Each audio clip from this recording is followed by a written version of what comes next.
Hallelujah, hallelujah, hallelujah, hallelujah, hallelujah. It's nice to be here. Zvakanaka kuva pano.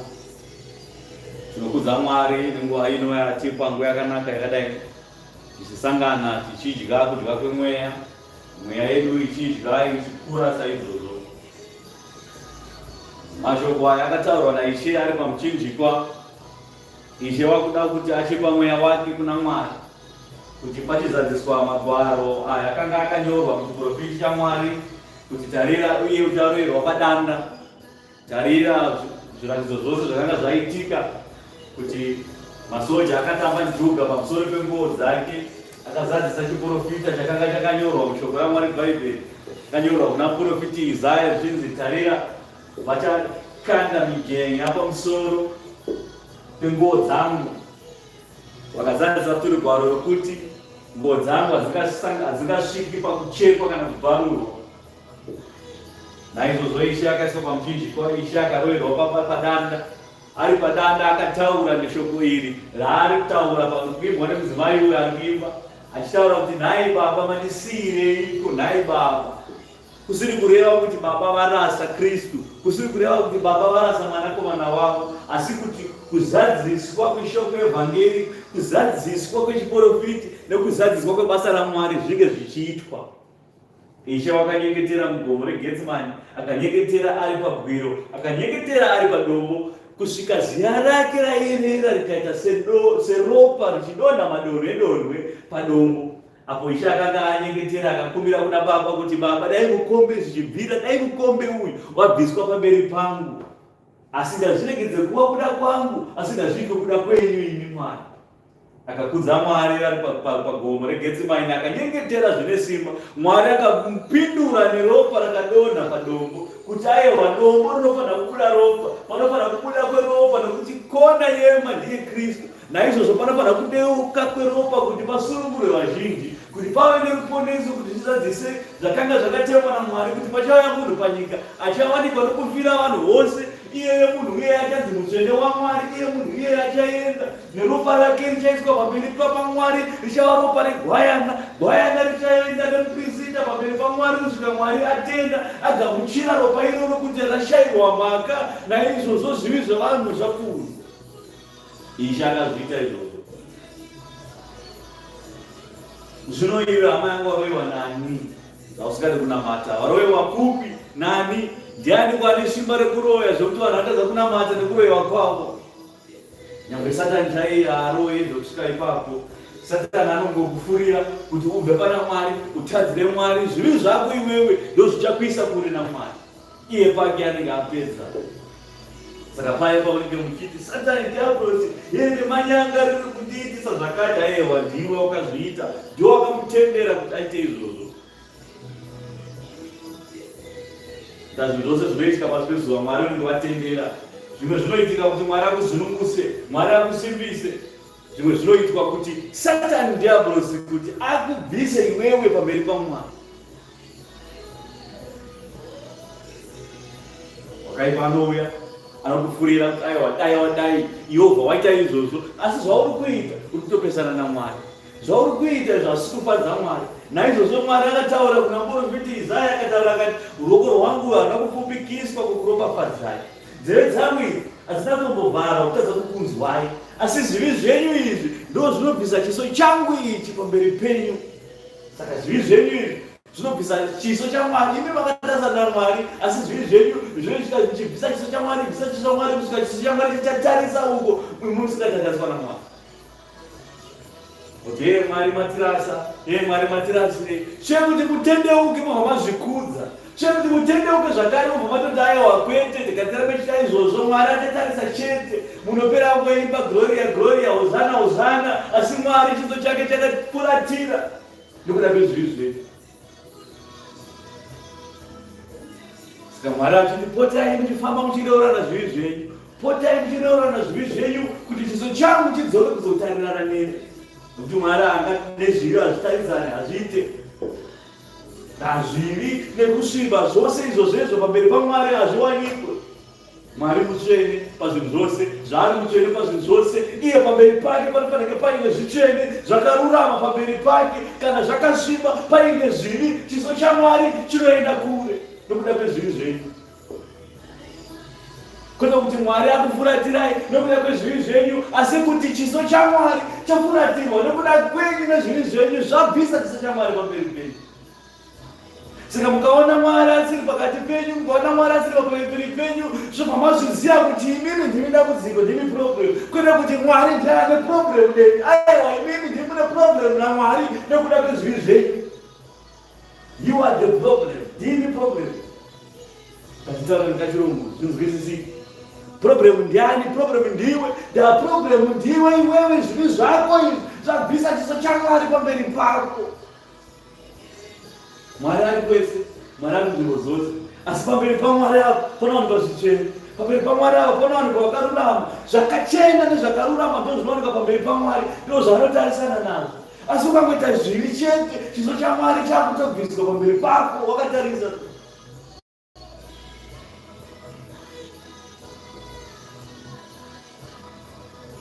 Mwari ndiMwari anonzwa. Mwari ndiMwari anopindura kutaura kwevana vake. Asika zvinhu zvinoitwa kana vanhu vakarurama pamberi paMwari vakatarisa nechiso chake. Kwete kuti Ishe akatarisa uko, iwe unodana kuti baba baba, asi baba wakatarisa uko. Munamata vana vainosvika munobonderero.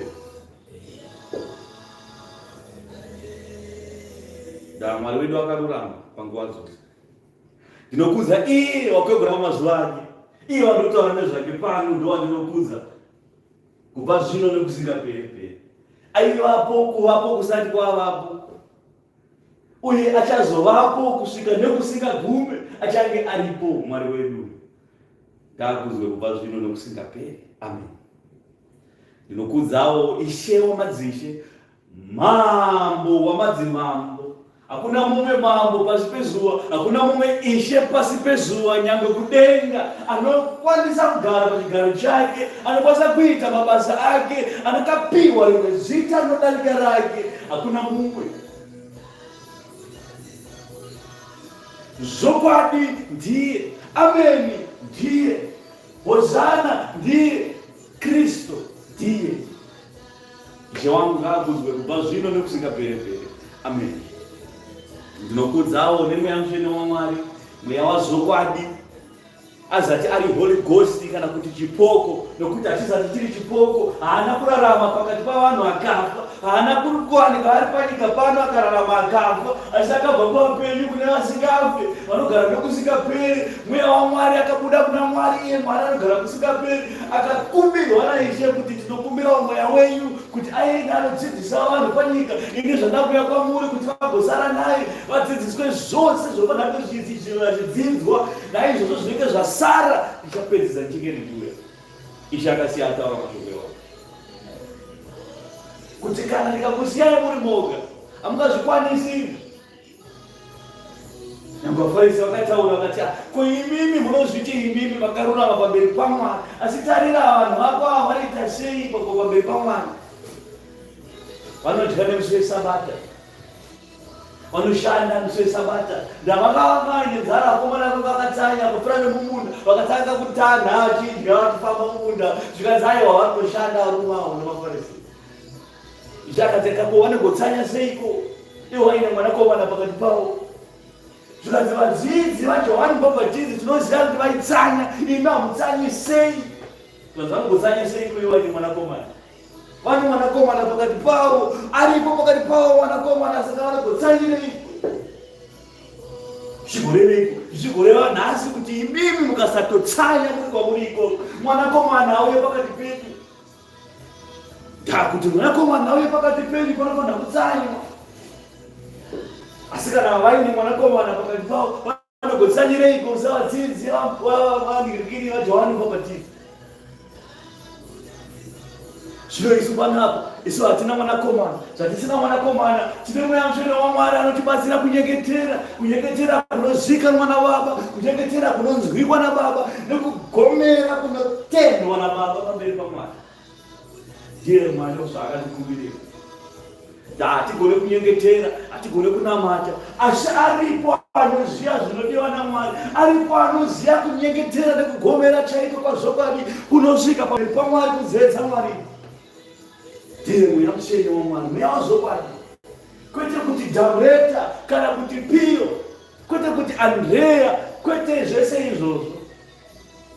Mweya mutsvene waMwari, kwete muzimu unoenda. Mweya mutsvene waMwari mupenyu unogara nokusingaperi. Ngakuzwe kubva zvino nokusingaperi. Amen. Saka murayiro mukuru unoti kudiko? Murayiro mukuru unogoti kudiko pakati pedu? Murayiro mukuru noziya.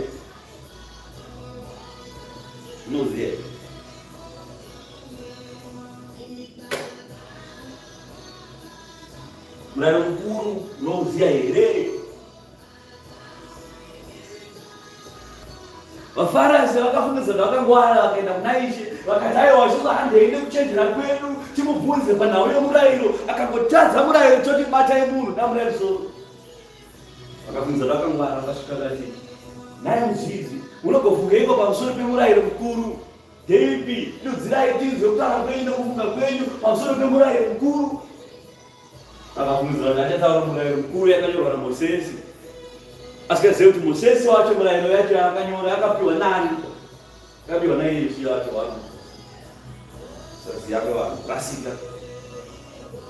Vakafungidza kuti vakangwara, vakati aiwa nokungwara kwedu ngatimubvunzei timubate ipapa, akatadza kududzira mitemo yegumi yaMozisi, akaitadza akaiposa akaityora, toti atyora mutemo mubatei namurayiro musoro. ichakabvisa kuti vanhu vanozva kufunga dai ndikachichivadzidzisa pamusoro pemurayiro mukuru. Murayiro mukuru unoti ida Jehovha Mwari wako nesimba rako rose namano ako ose nepfungwa dzako dzose nesimba rako rose nemano ako ose nezvose zvako zvose. Ngazviide Jehovha Mwari wako mupenyu wekumusoro kudeni. Hakuna mumwe, hakuna vamwe vamwari, hakuna rimwe zita ringadaro kunze kwaiye mupenyu wekumusoro-soro. Kristu Jesu ndiwo murayiro mukuru wokutanga. Zvino varipo vanonamata vachinamata mazita evanhu panyika, vachinamata ana papa achipfugamira achivanamata kuti ndimi baba vedu, obva kuti ndimi baba vedu nemuromo wake achitaura mashoko ekumhura Mwari. Ndiwo mashoko aitaurwa mubhuku kunzi mashoko ekumhura Mwari, achanga achitaurwa nekanyanga kadiki. Mashoko ekumhura Mwari achabuda pakati pavanhu. Mufungidzira kuti ani Kristu ichawanikwa yakamira ito nesimba yakamira pamberi pavanhu ichiti ndini andi Kristu. Kwete andi Kristu iri pakati pavanhu, vanhu vari kutaura mashoko ekumhura Mwari nekuita mabasa akaipa ekumhura Mwari akadai, nekusvika pakunamata mumwe murume uchimuita baba vako, iwe baba variko kudenga. Uchinamata munhu, hey papa wangu, papa, my father, bless me my father, father, iwe father, unomuziva father iwe. Ishakataura mubhuku yakati fadha mumwe chete ari kumusoro-soro kudenga ndiyega fadha aripo. Hakuna kana rimwe zita rine kodzero rekudanwa kunze kwezita rababa ekumusoro kudenga. Hakuna zvimwe. Mudana muna Kristu, na Kristu ndiwo muna Mwari. Mukadana kuna Mwari, muchidana Kristu, madana Mwari. Ndiwo rega zita chete pane mazita ose. Hapana kana zita rinofana kumira pakamberi pavanhu nesu naMwari. Hakuna kana mumwe murereri anokwanisa kumira pakati pedu naMwari, kunze kwemweya mutsvene waMwari, kunze kwaKristu Jesu.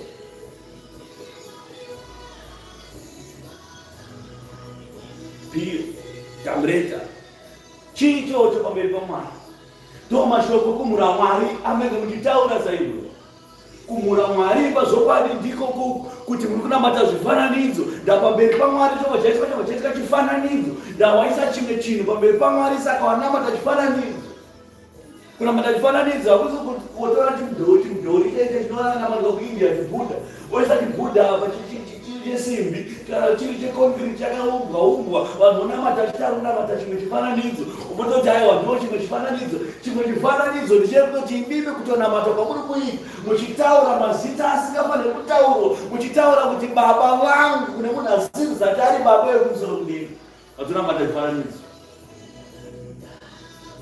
Izvozvo vakagadza fata wavo popo vakagadzwa kwarungu. Ikokoko vanenge vachiti ndo papa wavo, vachimuti baba, vachimunamata ikokoko. Chimwe chifananidzo futi zvakare icho.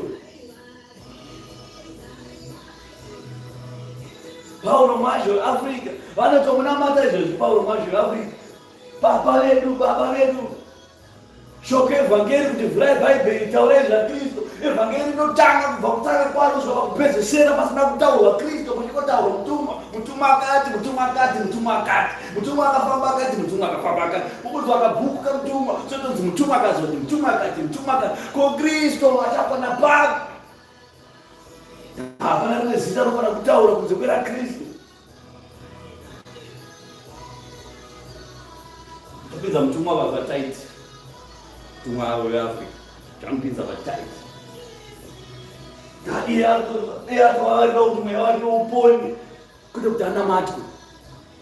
Kana iriyo akaparidza kuti ndinamatei aiwa, anofanira kusiya aritaura kuti aiwa varume hazvisati zviri izvo, risiyei ndife murunyararo rugare ndiende kuna Baba.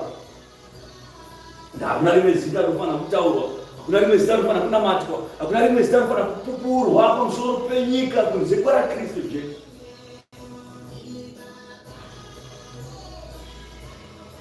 Musanamate vanhu pano panyika, musanamate vamwe varume, musataure mamwe mazita azvatari mazita iwo mapenyu. Kune zita rinopa munhu upenyu, kune zita rekuti anorwara apa tinomunyengeterera anomuka. Munhu akafa anotomudana kuti buda mugwiro, iwe Lazaro buda umo, Lazaro anobuda nezita iroro. Hakuna rimwe zita. Bhuku yakanyorwa zvikanzi akamutumidza rimwe zita rizati ratumidzwa vamwe vanhu, rimwe zita rakauya nesimba rizati ranopiwa mumwe vanhu. asi Mwari akamuti gara kurudyi pachigaro chako cherudyi rwangu kusvika ndaita vavengi vako chitsiko chetsoka dzako. Ishe Mambo Dhavhidhi wakataura akati ishe wangu akati kuna ishe wake, ishe waishe wangu akati kuna ishe wake, gara parudyi rwangu kusvika ndaita vavengi vako chitsiko chetsoka dzako.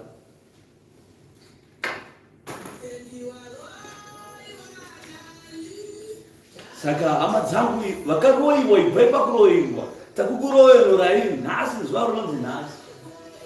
Anzwa shoko rino kubva pakutanga kwaro svika panguva ino. Mwari ngaave naye, Mwari ngaamutungamirire kuti Mwari amusunungure panhama matambudziko enyika ino. Mwari ngaamuroenore kubva pakuroiwa pakaitwa neevhangeri yakarasika yavanhu vanotaura mashoko ekumhura Mwari. Nhau iri pano hama ndeyekuti mupone, nhau iri pano ndeyekuti tese tipone, tigosangana kudenga kuna Mwari, tigoona Mwari, tigopupura pamberi paMwari kuti aiwa takanga takarasika, tarirai Mwari tasangana nhasi, anonzi nhasi makatiitira nyasha Mwari. Saka nyasha idzodzo ndo dzatinotsvaka. Nyasha idzodzo dzinowanikwa kupi? Dzinowanikwa muevhangeri yake. Hakuna kumwe kwakaiwana evhangeri kunze kweinzwa evhangeri kuna vakatumwa kuti vaiparidze. Vanotendeuka seiko kana vasina kunzwa? Vanonzwa seiko kana vasina kuparidzirwa? Muparidzi anoparidza seiko kana vasina kutumwa? Unozvituma here? Haazvitumi, asi kune unomutuma. Varipo vanopika netemberi kuti taiwa ndinopika netemberi, asi kana zvanzi naMwari kana vakupika netemberi obva unopika neari mukati mayo nesimba rayo temberi. Kana makupika nedenga obva matopika imini hamusipopika nedenga chete, asi muri kupika nepamusoro pechigaro cheushe chaMwari chekumusoro-soro neagere pachigaro chake. Saka Mwari achiti musajaire kupika, musapike. Hongu wenyu ngave hongu, kwete ngave kwete. Kana makupika pakuvhurwa machapta, patone machapta akutovhurwa amerwa pasi. Saka musave makapika. Zviya zvevanhu vanongojaira ngotara ngamuromo ndinopika naMwari wangu ndopika. Nedenga ndopika. Mashoko ekumhura Mwari futiwa. Munhu kwete wakangwadiki naMwari wangu usapika, ukupikirei. Kana usina kuzviita hakuna kuzviita, kana wakazviita wakazviita. Hongu wako ngave hongu, kwete ngave kwete. Kuti inini anonijairira, naMwari wangu anondiona. Watopika kwakudzimara watogoti wapika. Kutopika ikoko mashoko ekumhura Mwari iwayo. Kana wakupika nedenga, wapedza kupika nedenga, kupinda pachigaro cheushe, neunogara pamusoro pechigaro cheushe watopika naye zvakare. Saka Mwari akati aiwa kamusapike, ndazva muri kupika mukuziva kuti mukuvhura machapta makuru amukuvhura, munozvichekeresa izvina basa.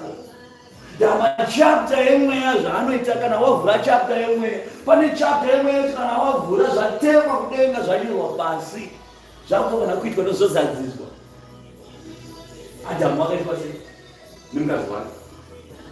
Akaudzwa Adhamu, iwe nemukadzi wako musadye muchero mugadheni, idyai yose asi muti uri pakati pegadheni musadye. Akaita nharo akadya, asi Mwari akamuti nezuva rauchadya muchero uyu uchafa ifi. Adhamu akadya, mukadzi wake vakadya vakafa. Shoko raMwari akazadziswa nokuti pane chapta yakanga yatonyorwa kuti ani naani achadya pakati pemunda uyu uri mugadheni, munhu iyeye achafanira kufa. Nyangwe Mwari azvitaura hakwanisi kuzvidzokorodza kuti aiwa, saka kana ari Adhamu chimwe changu mubvisei ipapo. Kana Mwari atotema chakutofanira kuitwa nezozadziswa. Saka Mwari akazoti panofanira kuchienda mumwe munhu panyika kuti aende anofira vanhu vakafirwa naAdhamu. Adhamu paakafa akabvisa muti weupenyu, saka hapasisina munhu ane muti weupenyu anosvika kumuti weupenyu. Adhamu akatadza.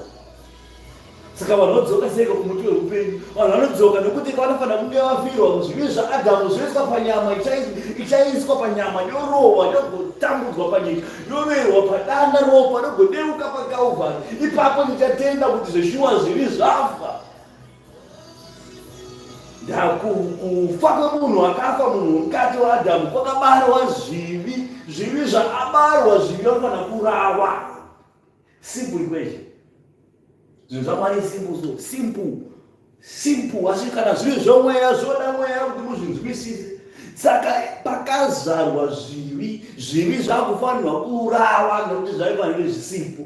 Saka zvinourawa seiko? Zvinourawa nekuisa imwe nyama panyika. Toisa imwe nyama panyika yorovererwa mhosva dzose zvezvivi. Yobva yanzi ine zvivi nyama iyi yobva yaroverwa asi isina mhosva chiri chitsvene. Nyama iyoyo yobva yauya pamberi pamwe neropa rake. Ndobva ndaritora sechipiriso chezvinonhuhwira. Ndobva ndataiwa saka mhosva dzenyu dzayananiswa neropa iri. Ipapo ani nani anenge atenda muna Kristu Jesu achava noupenyu husina achagara nokusingaperi. Simple equation, 1 + 1 = 2. Asi 1 + 1 2 iyoyo vakati vakatowana vakatoitadza. Vamwe vane ma-PhD vakaitadza kuiweka 1 + 1. Vakadzidza madhokta chaivo vakatadza kuidziya 1 + 1. Mapolitician chaivo vanotungamira nyika vakadzitadza idzi 1 + 1. Vakazvikudza, vakazara nekuzvikudza neudyire panyika. Zvose zvavanoda vachiba panyika, vachiba mari, vachiita sei, zvese vachiuraya, vachiurayira vanhu goridhe nechi kudenga zviriko zvizerei. Kana muchiurayirana panapa kudenga muende nokuti zvizerei. Mugoita sei? Mouraya denga rechi. Mugouraya denga rechi. Kana zvakadaro hamuende, you are a problem. Zvamuri problem panyika, garai problem ngaigare panyika. Kudenga kuna ma-problems. Ma-problems ndeye pano panyika. Kana imimi magozita imimi you are part of the problem, garai panyika. Shoko evhangeri ndizvo inotaura. Ndakudenga anzi hakungapinde nyangwe chakasviba, nyangwe chinosvibisa. Zvinhu zvese zvitsvene. Zvino kana imi makasviba, muchisvibiswa saizvozvo, muchangoendawo nenyika yakagadzirwa moto. Ida Mwari wako nesimba rako rose namano ako ose nezvose zvako zvose ngazvive kuna Mwari. Kuchiva vakadzi chaiko kunamata chifananidzo. Mukadzi azati ari wako wamuchiva chakanaka ichi. Watonamata chifananidzo. Watotaura mashoko kumhura Mwari nemukanwa wako nemwoyo wako watotaura mashoko kuita sei? Ekumhura Mwari.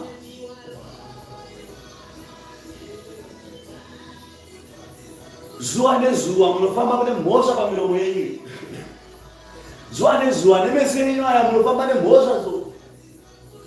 Muri pedyo nokuita mhosva. Saka Mwari akaona akati aiwa vanhu ava vari pedyo nemhosva. Saka zvavari pedyo nemhosva ngativaisire pedyo neruponeso. Reuranai zvivi zvenyu mufambe makachena. Iwe haudi kureurura zvivi zvako ozvikudza pamusoro pavo. Apo wamhura Mwari kare. Vamwe nyatore makore nemakore vachimhura Mwari. Mutore makore nemakore vachitaura mashoko ekumhura Mwari nekunamata zvifananidzo. Kwaona izvozvi une magirlfriends. Kwaona une magirlfriends 4. Utona ana Mwari 4 vari pamberi paMwari before utazosvika kuna Mwari. Une 4 vaMwari vari kunamata. Saka svika kumberi. Saka Mwari azowana papi nzvimbo iwewe upenyu hwako. Chiso chaMwari chinge chatotarisa uko, chatofuratira zvachose. Pakutoda nyasha kuti unzwe shoko ratokuparidzira rero kuti utendeuke hama. Obva wanzwa shoko obva taiwa mufundisi apa aparidza. Rega ndibve pakune zvakashata zvangu ndidzoke paruoko rwaMwari.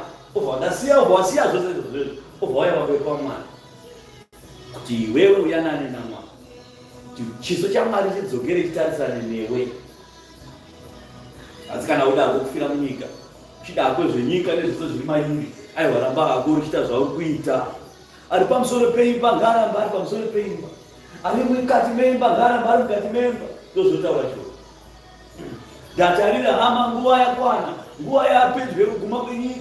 Ani nani asiri kuita mabasa akanaka ngaramba achiita basa rakanaka. Ari kuita basa rakaipa ngaramba achiipa nekuipa kwake ngaramba achiita zvakaipa zvake. Ndanguva yasvika hama yekuti utendeuke. Kana watendeuka utendeuka zvazopadi. Kana waipa waipisisa. Ndozotaura shoko. Kana uri kuko waenda kuzachose. Hakuna munhu anofamba achiti aidini ndiri weMDC asi dzimwe nguva ndiri weZANU. Hakuna. VeZANU akati ZANU kunamira musoro. Hakuna munhu wezano ndati ini ndiri mu MDC asi nezve kwandi wezano MDC akubata kundapura musoro. Down zatu hausi wedu. You are a spy. Spy inoita sei? Kare spy yechekwa ichi. Kana ishe wamusoro ichi. Kuti kuhondo maspai ainoudza arungu kuti mabhoyi akaungana pakati ndamabhomba ipapo ananyati vainzi ananyati nyati aizikanwa kunzi raiva spai hombe raispaya kumabhunu roenda kunoudza arungu kuti mabhoyi ari kuungana pakati izvezvizvi vari kuronga zvakati ende anobhomba pakati munovawana vari ipapo mabhomba akauya pachimoyo pakafiwa nekuda panyati pachimoyo pahondo yorusunungu kwekweni. Asana nyati vaiti kana vabatwa akabatwa kunzi uyu ispai vaibviswa iyo vakazoka muurayi vaimusiya kuti aonekwe nenyika yose anyadziswe kuti honai iwe mutengesi pamakati asi sina malitsi vasina ri panze ndipo chirova kuti vanhu ari kurangarira ngespai ndo zvaitwa kare maspai akazara pakati pevanhu.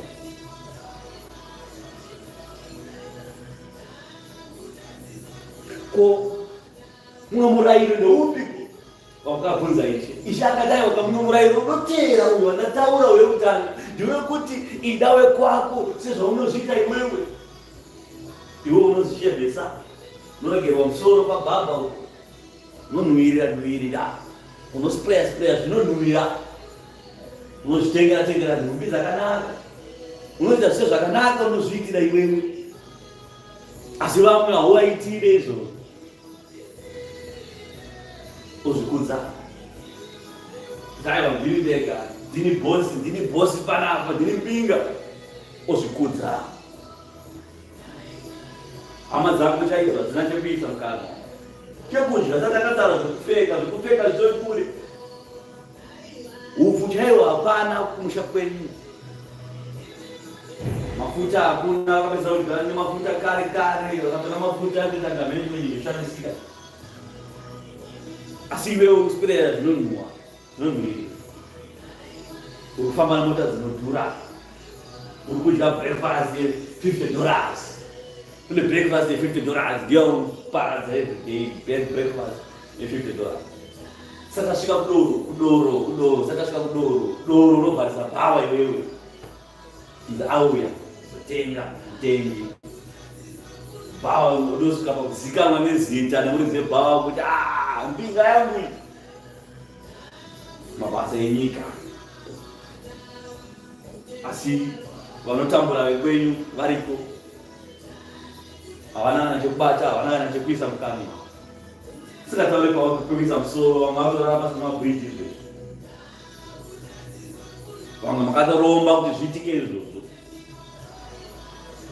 iwe ukudya breakfast $100 hama yako yawakaroya iri pasi pebhiriji nezuro haana kudya chinhu iwe wadya $100 yebreakfast kumushandisa iye kanga waya pasi pebhiriji ari kupfeka zvimadhumbu iwewe ndo uri kuita mari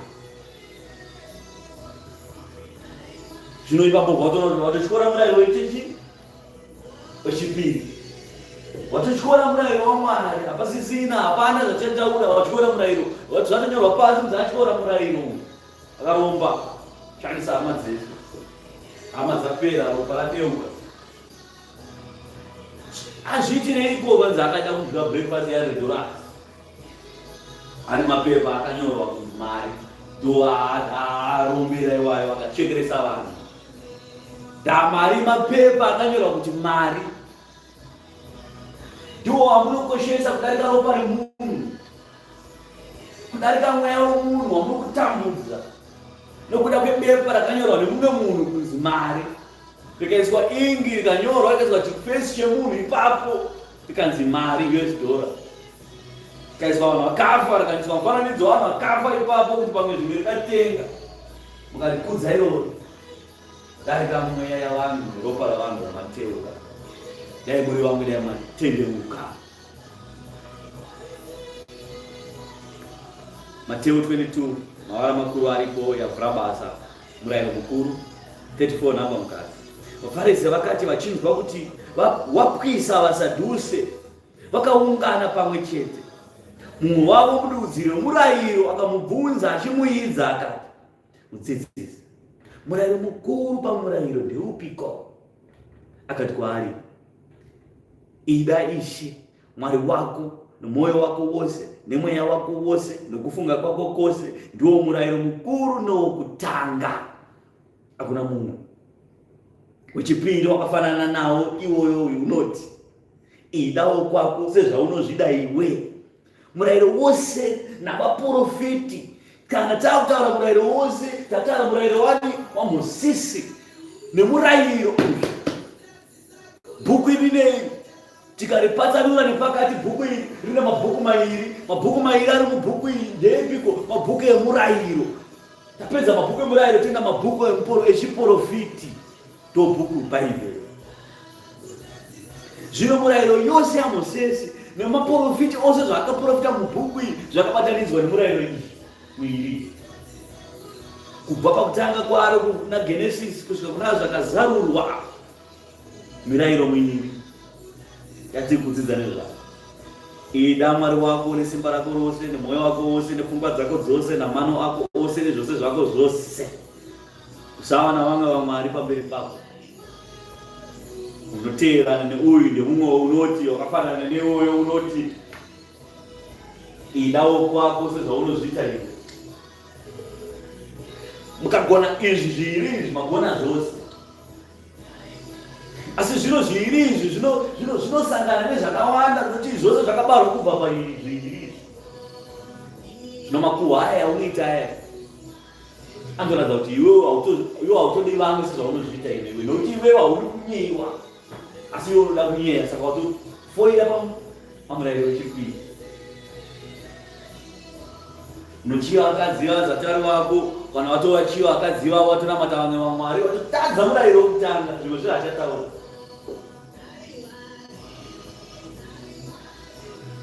Unoromba, wakaromba, wakaenda kun'anga iwewe, kungosvika paatari yen'anga uchingondopfugama, watonamata vamwe vamwari. Wakadeura ropa iwewe, ukati aiwa, ini ndoudza mari, ndabepa rakanyorwa kunzi mari darika mweya yavanhu neropa ravanhu. Ipapo wakaratidza kuti haudi hama dzako unozvida iwewe. Dai muri vamwe dai matendoka. Zvino ndinomhanya nayo pamberi. Ishe wangu unobva wadzoka achituka marudzi. Anotuka vanhu vose, obva avatuka vanyori navafarasi, otuka navatungamiriri navasedhuse. Anobva avatuka pamusoro pekubata kwavo nekuita kwavo. Pa23 mukati Ishe anotaura achiti, mavara makuru aripo, Jesu unotuka vanyori navafarisi. Wanamba ino. Zvino Jesu akataura kuvanhu vazhinji navadzidzi vake akati, vanyori navafarisi vagere pachigaro chaMozisi. Saka zvose zvavanokuudzai muzviite nekuzvichengeta, asi musatevera mabasa avo, nokuti vanotaura asi havaiti. Saka muchiona ana papa vanonga vachiparidza shoko evhangeri, ichi tinoona tichiteerera tichinzwa zvedu. Pane pamwe pavanotoparidza toona kuti apa afamba. Kufamba vanofamba vakagara pamurayiro wavakagarira, asi shoko ravanoparidza vanongotonzwa kuti apa vataura, asi vanozondoripindura kumberi kuti chitipai mari, obva vabhadharisa shoko iroro. Asi nuwotoona kuti munhu atoita sei, atofamba. Saka imi hanzizoni vateererei, asi musaite sekuita kwavo, nokuti kuita kwavo kwakaipa. Musateerere ana papa moita kuita kwavo, asi vanzwei zvavanoreva nokutaura. Kana manzwa zvavanova nokutaura, mobva mavisa pachikero kuti vanhu ava vari kutaura zvokwadi here kana kuti vari kutaura mashoko ekumhura Mwari. Unoziva sei kuti vari kutaura mashoko ekumhura Mwari kana kusina kunzwa? Saka tinopota tichinzwa, topota tichiona zvavanenge vachiposta, tenge tichiona, asi kuona zvirevi kuti kuateerera kwedu.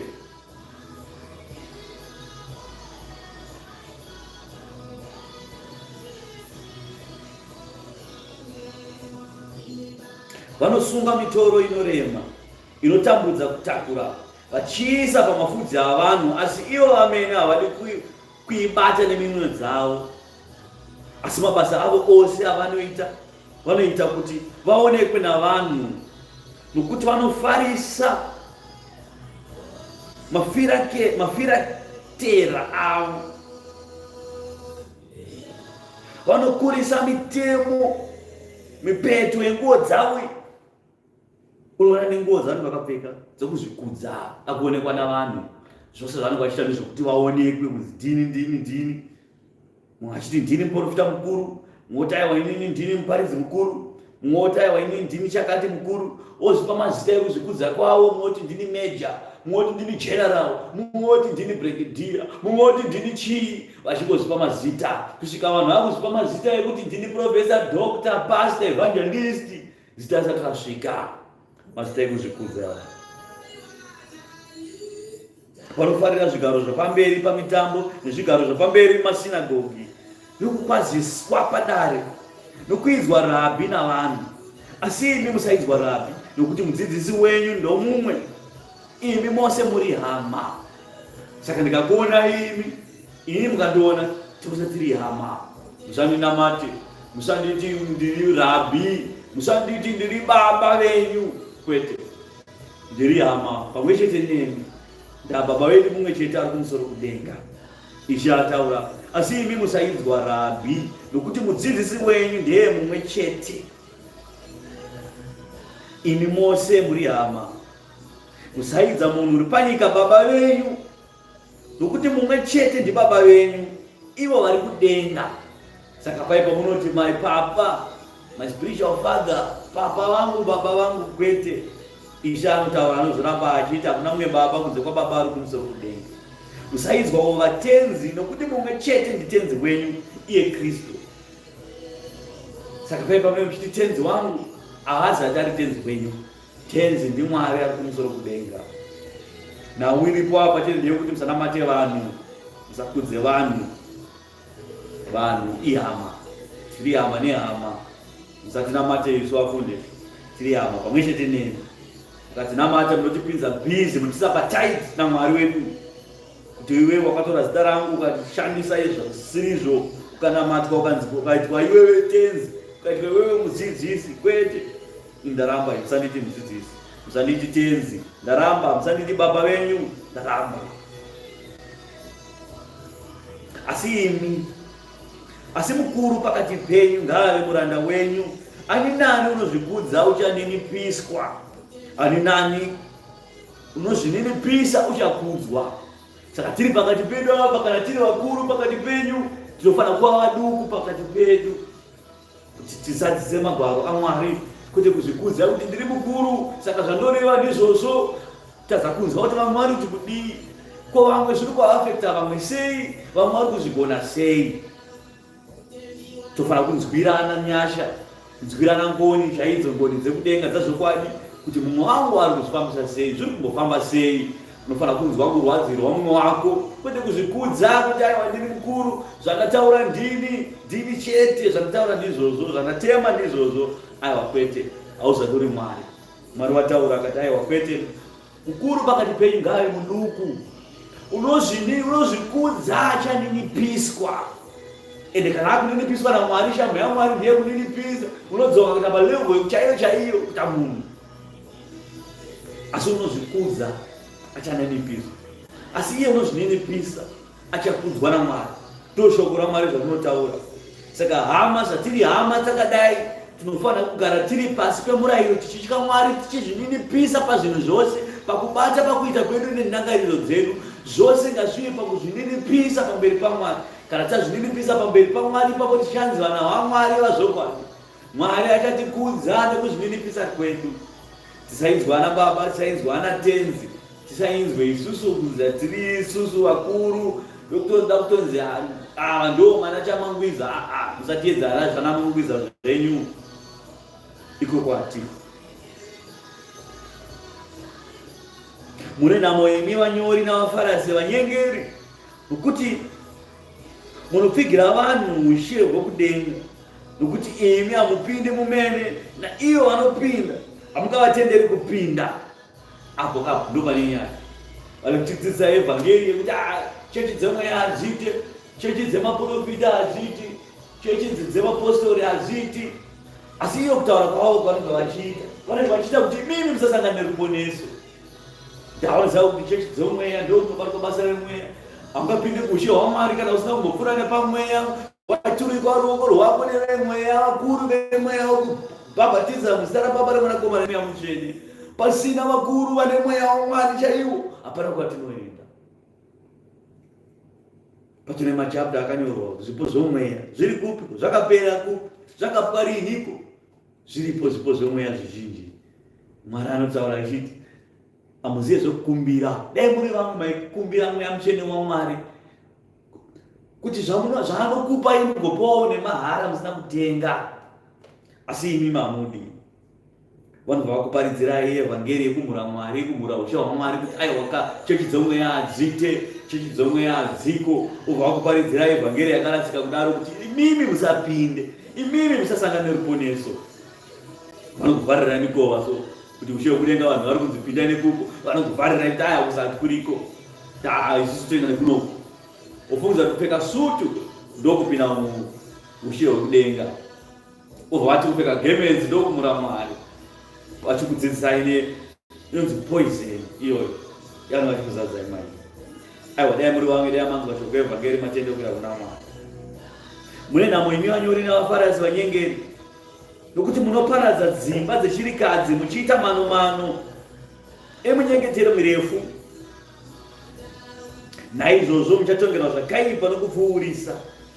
Vakauya kumakwenyu vabude vakataka kunamata, so vandanga vakurekodha album ramacheso 20-40 minutes munhu achinamata munamato wakareba, vachiti zvimwe mashoko mazhinji achasvika kunzwikwa naMwari.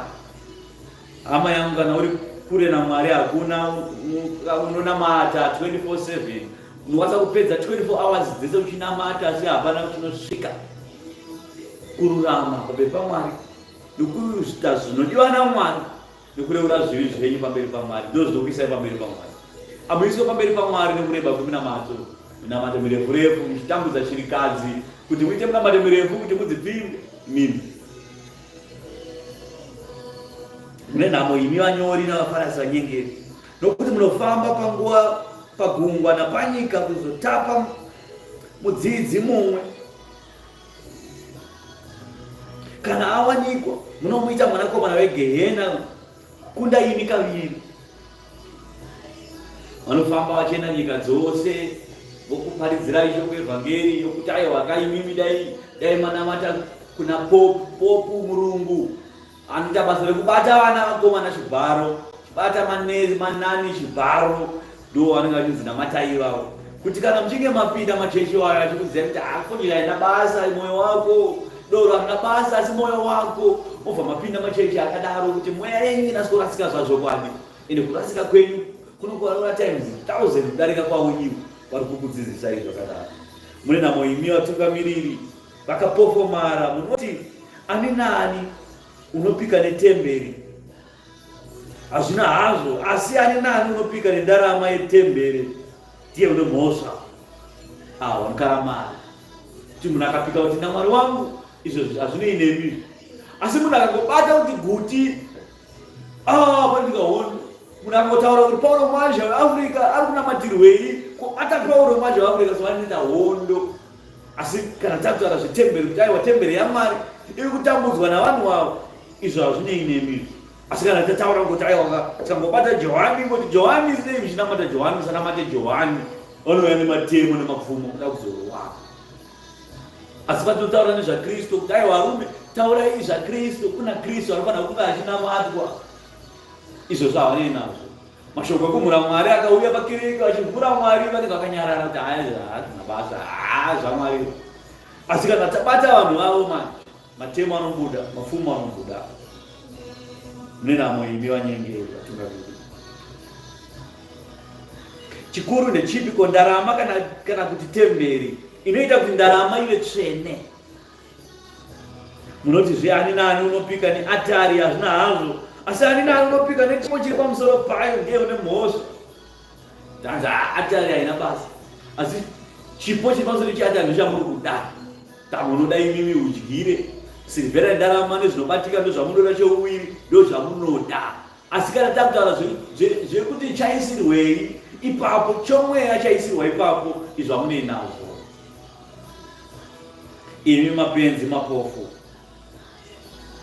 Chikuru ndechipiko? chipo kana kuti atari inoita kuti chipo chive chitsvene. Naizvozvo unopika neatari inoita chipo chitsvene. Naizvozvo unopika neatari unopika nayo nezvose zviri pamusoro payo. Unopika netemberi, unopika netemberi nezvose zviri mukati mairi. Neunopika nekudenga, unopika pamwe chete nechigaro choushe chaMwari neunogara pamusoro pacho. Mune nhamo imi vanyori navaFarisi vanyengeri, nokuti munopa chegumi cheminde neanise nekumini muchirega zvinhu zvikuru zvemurayiro zvinoti kururamisira mhaka nengoni nekutendeka. Maifanira kuzviita izvi nekusarega kuita izvozvo. Imi vatungamiriri vakapofomara munomimina runyunyunyu muchimedza kamera. Mune nhamo imi vanyori navaFarisi vanyengeri, nekuti munonatsa kunze kwemikombe nendiro, asi mukati muzere nokukara nokusazvidzora. Imi vaFarisi vakapofomara, tangai kunatsa mukati memukombe umu nendiro kuti kunze kwayo kugochenawo. Mune nhamo imi vanyori navaFarisi vanyengeri, nokuti makafanana namarinda akacheneswa kunze, anoonekwa sechinhu chakanaka kunze kwawo, asi mukati muzere namapfupa evanhu vakafa netsvina zvose. Saizvozvo nemiwo munoonekwa navanhu kunze kwenyu makaita semakarurama, asi mukati menyu muzere nekunyengera nokuipa. Mune nhamo imi vanyori navaFarisi vanyengeri, nokuti munovaka marinda avaprofita nokushongedza marinda evakarurama, muchiti dai taivapo mumazuva edu isusu amatateguru edu, tingadai tisina kumbovabatsira kuuraya vaprofita ava. Saka izvozvo zvinokupupura, muchitopupura chaizvo nemuromo yenyu kuti muri vanakomana vevakauraya vaprofiti. Zvinochizadzisai chiyero chamatateguru enyu, imi nyoka, imi vana venyoka. Muchatiza seiko kutopa kwegehena? Saka tarirai, ndinotumira kwamuri vaprofita vakachenjera navanyori. Muchauraya vamwe vavo nokuvaroverera pamuchinjikwa. Muchavarovesa moyo, muchavarovesa vamwe vavo mumasinagogi enyu nokuvadzingira kumaguta ose, kuti ropa rose ravakarurama rakateurwa panyika uye pamusoro penyu, kubva paropa raAbheri wakanga akarurama kusvikira paropa raZakaria mwanakomana waBharakia wamakauraya pakati petemberi neatari. Zvirokwazvo ndinoti kwamuri, izvi zvose zvichauya pamusoro perudzi urwu. Perudzi rupi? Iro rudzi urwu. Kuchiva kwenyu kuzere mamuri, muzere nokuchiva zvenyika, nokuchiva zvisati zviri zvenyu.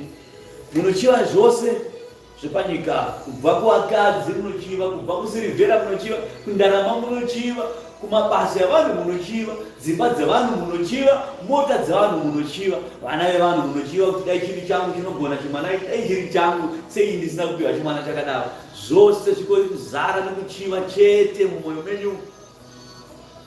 Munochiva zvizhinji, munamata vana vaBhari, muri vana venyoka. Munotaura imimi seiko zvamunotaura mashoko ekumhura Mwari. Vana venyoka, inyoka.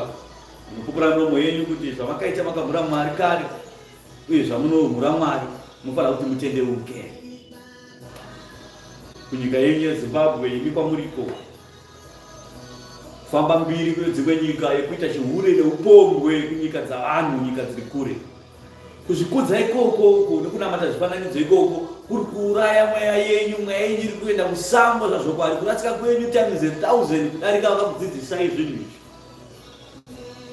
Varungu vakauya kudzidzisa zveungochani, mukatedzera zveungochani mukamhanya nazvo kusvika ungochani vazara munyika yeZimbabwe. Vakungoita ungochani kutanga manhu kutengesa madomasi, vachiita zveungochani pese pese, vachiita zveungochani.